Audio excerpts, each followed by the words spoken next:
Most Americans still believe global trade flows through the United States by default, that if something moves between Europe and North America, it passes through American ports, American rules, and American leverage. But that assumption is quietly breaking down. And by the time it becomes obvious, it may already be too late to reverse. Right now, a massive shift is unfolding beneath the surface of global trade. It isn't dramatic. It isn't announced on television. There are no emergency summits or flashing headlines. Instead, contracts are being rewritten. Routes are being redrawn. Capital is being redirected. And at the center of it all is Canada, stepping into a role that few people saw coming. This shift didn't begin as a grand Canadian strategy to replace the United States. It began as pressure, tariffs, trade threats, political uncertainty. What was meant to strengthen American leverage instead forced Canada to adapt. And in doing so, Canada discovered something powerful. If trade systems are built on stability, then the most stable player eventually becomes indispensable. That realization is now reshaping the entire North Atlantic economy. Over the past few years, Canada has quietly deepened its integration with the European Union. Not through confrontation, not through ideology, but through alignment, regulatory alignment, supply chain alignment, investment alignment. While the United States oscillated between protectionism and unpredictability, Canada offered something global markets crave above all else: reliability. And the numbers reveal just how big this shift has become. Roughly $260 billion in trade flows are now being redirected away from US-centered routes toward Canada-EU corridors. This isn't theoretical. This is cargo. This is infrastructure. This is long-term capital, choosing new pathways and locking them in for decades. Here's the part that most people miss. This isn't just trade moving, it's power. Trade routes determine who sets standards, who controls logistics, who becomes the default partner during crisis. And once those routes are established, they don't move back easily. The damage, once visible, is already permanent. That's the hidden consequence few Americans have been told about. In the early stages of the trade war, tariffs were sold as leverage, a way to pressure partners, protect domestic industry, and bring manufacturing back home. But supply chains don't respond to pressure emotionally. They respond mathematically. They calculate risk, cost, and predictability. And when unpredictability becomes permanent, they move. Over the past 3 years, American manufacturers have absorbed more than $110 billion in added production costs directly linked to tariff-driven disruptions. Steel prices climbed, aluminum costs surged, precision components became more expensive and harder to source. Average manufacturing costs rose between 12 and 19% across export-dependent industries. Those costs didn't disappear. They were passed down to workers through wage stagnation, to consumers through higher prices, to communities through job losses. In the industrial Midwest alone, more than 400,000 manufacturing jobs tied to export-oriented supply chains have either been eliminated or relocated offshore. And for every factory job lost, analysts estimate another 1.5 jobs disappeared in logistics, maintenance, and local services. Entire regional ecosystems collapsed quietly. At the same time, foreign direct investment into U.S. manufacturing slowed dramatically. Compared to pre-trade war projections, cumulative investment shortfalls now exceed $300 billion. European firms that once expanded inside the United States began choosing Canada instead. Not because Canada is cheaper, but because Canada is predictable. And predictability is priceless.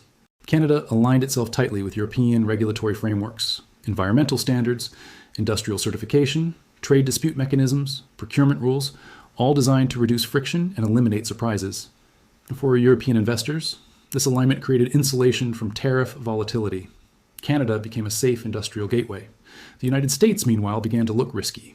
Emergency subsidies meant to offset tariff damage have already exceeded $95 billion. Corporate tax receipts declined as export volumes weakened. Structural deficits widened quietly. These costs are not temporary. They are embedding themselves into the economy. Tariffs function like a silent tax. Prices for vehicles, appliances, construction materials, and even food inputs crept upward. Inflation, driven by trade friction, outpaced wage growth in multiple sectors. For workers over 40, retraining barriers turned temporary displacement into permanent loss. But even all of this fails to capture the most destructive phase of what's unfolding. The most dangerous moment in a trade war isn't when tariffs are announced. It's months later, when supply chains move quietly and never come back. That moment has arrived. Shipping data now shows transatlantic cargo volumes routed through Canadian Atlantic ports increasing at an annualized pace above 25%.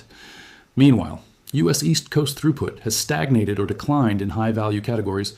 These are not low-margin goods. These are aerospace components, advanced machinery, energy equipment, and precision manufacturing inputs.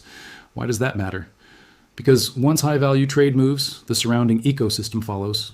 Warehousing near U.S. export corridors is hollowing out. Rail utilization tied to export manufacturing has dropped at double-digit rates. Trucking firms dependent on port-adjacent flows are facing insolvency. Analysts project that more than 35,000 small and mid-sized operators could exit the market within 2 years. And the damage cascades. Local tax bases shrink, public services weaken, regional employment stability erodes. The financial system feels it too. Trade finance volumes tied to U.S. routed commerce have weakened. Banks report lower fee income from letters of credit and hedging instruments. Insurance underwriters have raised premiums on U.S.-linked shipments, citing policy volatility and retaliation risk. Even currency hedging activity is shifting toward Canada, EU benchmarks, rather than U.S.-centered routes. Capital markets are responding with quiet precision. European pension funds and sovereign-backed investors are reallocating capital away from U.S. industrial assets toward Canadian infrastructure. Tens of billions of dollars are flowing into ports, energy terminals, battery plants, advanced materials facilities, and rail networks designed explicitly to serve Europe without U.S. intermediation. These are not short-term trades. They are generational commitments with 20 to 40-year horizons. And that is where the real loss begins. Equity markets may still perform. Headlines may still look strong, but long-duration investment in productive capacity is draining away. Projects are delayed, downsized, or relocated. Corporate boards are no longer debating whether to diversify away from the United States. They're debating how fast they can do it quietly. This erosion is difficult to measure, but devastating. Strategic depth is not about quarterly growth. It's about resilience. It determines how an economy absorbs shocks, secures inputs, and sustains production under stress. By destabilizing trade relationships, the United States has reduced that buffer. Canada has increased it. By embedding itself simultaneously within North American and European systems, Canada gained flexibility few mid-sized economies possess. It didn't need to replace the United States. It simply needed to become essential. Supply chains are power. Control over energy, critical minerals, advanced components, and food security determines who sets terms during crisis. As Canada cements its role within transatlantic frameworks, it gains leverage not just economically, but diplomatically. The United States, once the default coordinator of Western trade, is now increasingly viewed as unpredictable rather than indispensable. And here's where the shift becomes truly dangerous. It's self-reinforcing. Each firm that exits U.S.-centered systems lowers the cost for the next firm to follow. Each Canada-EU contract reduces incentives to return. Each infrastructure investment locks in new standards and dependencies. By the time the full impact appears in employment data and fiscal accounts, reversal will be nearly impossible. But even this is not the deepest loss. There's a final layer of damage unfolding beneath all the numbers. A loss not measured in dollars or jobs, but in influence. For decades, American power rested not just on market size, but on rulemaking. The United States wrote the standards, defined compliance, anchored dispute resolution, shaped what normal looked like in global trade. That invisible authority is now eroding. As Canada aligns with Europe, regulatory gravity is shifting. Procurement rules, environmental standards, and industrial certifications are increasingly designed without American input. In clean energy, advanced manufacturing, and food security, Canada-EU frameworks are becoming the default. U.S. standards are no longer assumed, they are optional and often avoided. Once firms adapt to non-U.S. systems, returning becomes costly and unnecessary. Compliance teams restructure, legal frameworks shift, production processes lock in, small and mid-sized exporters face an impossible choice: absorb dual compliance costs or exit. Many are choosing exit. Canada understands this dynamic well. By aligning early, it positioned itself not as a follower, but as a system architect. Influence now flows through compatibility, not confrontation. The United States, by contrast, trained its partners to hedge against its leadership. Every tariff threat, every sudden exemption, every reversal. Each one reinforced the perception that access to the U.S. market is politically fragile. Over time, perception becomes reality. Influence that once came automatically must now be negotiated, often from a weaker position. This is the quiet turning point. The trade war didn't collapse American power overnight. It redirected it. While Washington treated trade as a weapon, Canada treated it as infrastructure. Markets responded accordingly. The lesson is uncomfortable but clear. In the modern economy, dominance isn't sustained through pressure. It's sustained through indispensability, and yet most people still don't see how far this has already gone. Structural decline is dangerous precisely because it unfolds silently. By the time it becomes visible, the architecture is already locked in. The United States now faces a question it hasn't confronted in generations.